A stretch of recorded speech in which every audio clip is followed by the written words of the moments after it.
Everyone, वैसे student जो खासकर एएमयू के बी ऑनर्स में जो भी स्टूडेंट्स एंट्रेंस एग्ज़ाम देना चाहते हैं, इस वीडियो में आपको सबसे पहले यानी 22 में पेपर जो पूछा गया है उसका सिंपल एनालिसिस पेपर आपको दिखाया जाएगा, क्या पेपर पूछा गया था वो। और दूसरा ये कि बहुत सारे स्टूडेंट्स का पेपर को लेकर क्वेरी जो और भी जो डाउट्स होते हैं वो भी इसमें क्लियर किया जाएगा।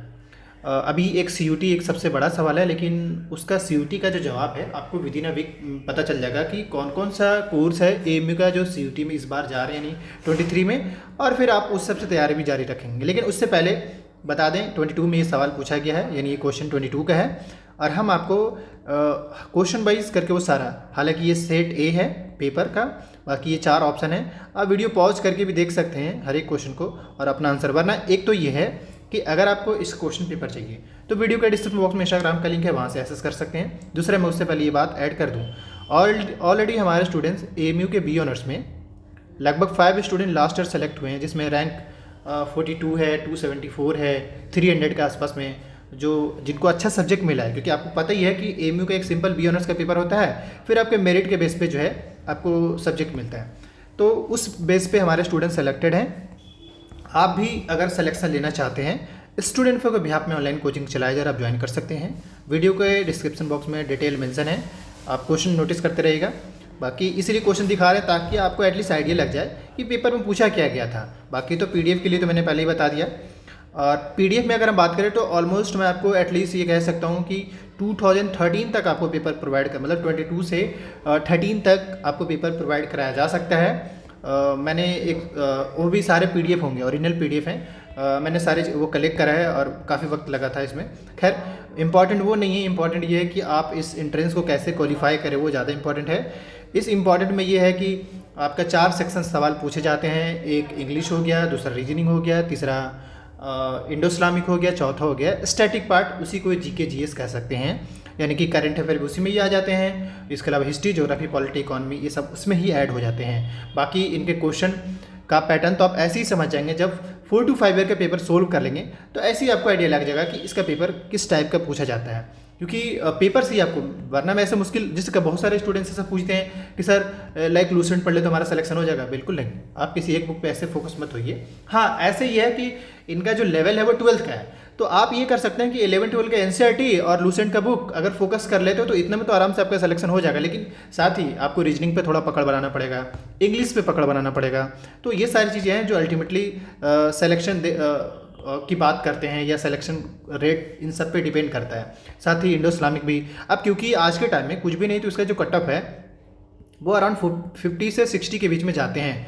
अब इसमें भी थोड़ा इंटरनल एक्सटर्नल का मामला है, तो देखिए 2-4-5 मार्क्स का ही फर्क जाता है, ज़्यादा बड़ा डिफरेंस नहीं देखा जाता है। लेकिन ये है कि आप तो एक तो ये है कि ये लेकर चले कि भाई हम मैक्सिमम स्कोर करें, तो मैक्सिमम अगर आप अराउंड 50 के आसपास स्कोर करते हैं तो then you are in the safe zone, मतलब आप सेफ जोन में आप आराम से सिलेक्शन ले सकते हैं। पर वही मामला फिर से इस बार का थोड़ा सा अटक चुका है, वो just because CUT, but CUT का मामला इसी वीक में आने वाले 3-4 दिनों में क्लियर हो जाएगा।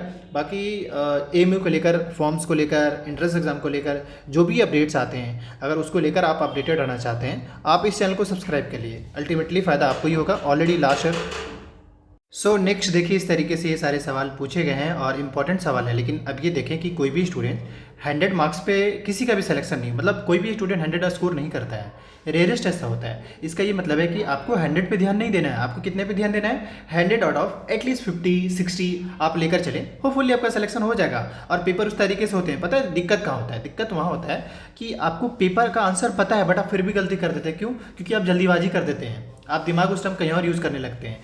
तो ये है कि आप अगर ऐसा नोटिस करेंगे, मतलब अब यहाँ पे 2 तरीका होता है। एक तो एग्ज़ाम हॉल में जाएंगे, वो बोरा, मतलब बोलते हैं ना दिमाग का वो बावलापन कह सकते हैं, लाइक कि एग्ज़ाम हॉल में गए और कुछ भी वहाँ पे थॉट चलाने लगे, तो वहाँ पे जाके बच्चे जो है डिप्रेस थोड़ा हो जाते हैं, उनको क्वेश्चन देखकर ही दिमाग घूम जाता है। हालांकि ऐसा नहीं होना चाहिए। देखिए आप एग्ज़ाम हॉल में तो आप पेपर पे फोकस करिए थोड़ा सा, और थोड़ा सा काम डाउन रहिए। क्योंकि अब मैं फिर से कह रहा हूँ, अगर मान लीजिए आपका 2 आवर्स का पेपर है तो आपको मुश्किल से कितने सवाल लगाने हैं सही, बिल्कुल आपको सही सवाल मुश्किल से 60 लगाने हैं, तो मतलब 60 minute that would be sufficient. अगर उतना नहीं तो आप लेकर चले मतलब 60 बल्कि 80 मिनट कंसिडर कर लीजिए, तो बाकी का 40 मिनट तो आपका बच रहा है ना। तो आपको ये लेकर चलना है, क्योंकि बहुत बड़े स्टूडेंट्स का एक क्वेरी होता है कि मेरे पास टाइम नहीं था, आपने टाइम को सही से यूटिलाइज ही नहीं किया। आपको एक प्लानिंग वे में चलना चाहिए। मान लीजिए देखिए, उसमें तो मेरा एक सजेशन है कि भाई जो पेपर आपको आता है वही सोल्व करें, जो नहीं आता उसको छोड़ दीजिए। तो जो नहीं उसको बाद में फिर दोबारा क्रॉस चेक करिएगा। इससे फ़ायदे हो कि अल्टीमेटली जब फर्स्ट राउंड में जाएंगे तो आपको हो सकता है कि 100 आउट ऑफ 30 क्वेश्चन सही कर दिए, तो अगेन फिर से सेकंड राउंड में चलिए, फिर देखिए एटलीस्ट 20 क्वेश्चन सही कर दीजिए, इतना काफ़ी होगा। तो राउंड बाई अगर चलेंगे, राउंड 1, राउंड 2, राउंड 3 अगर घूम जाएंगे तो आराम से उस तरीके से आप अपने आप को तैयार कर पाएंगे। ये सारी चीज़ें हैं जो नॉर्मली पूछे जाते हैं और आपको उस हिसाब से अपने आप को तैयार करना पड़ेगा, ठीक है। क्वेश्चन नंबर 90 तक मैं पहुंच चुका हूं। सिविल सोसाइटीज कॉन्स्टिट्यूट ये फलान, तो ये सब तो कुछ जेन्युइन सवाल है। देखिए रीजनिंग का कितना आसान सा सवाल पूछा जाता है, मुझे नहीं लगता है कि रीजनिंग का सवाल हर स्टूडेंट सोल्व कर सकता है। बाकी है कि देखिए हर जगह पे कुछ कुछ बहुत ज़्यादा भी नहीं पूछा जाए, लेकिन एंट्रेंस दे रहे हैं तो थोड़ा बहुत तो आपको आइडिया या नॉलेज होना चाहिए। ये रहा फाइनली 100 MCQ और मामला यहाँ से अब ओके होता है। ये जो है वो नेक्स्ट ईयर का पेपर है, जो यहाँ पे अभी जो देख रहे हैं ना, ये 21 का पेपर है। खैर आपके लिए नहीं था। बाकी एट द एंड में 3 बातें मैं कहना चाहूँगा।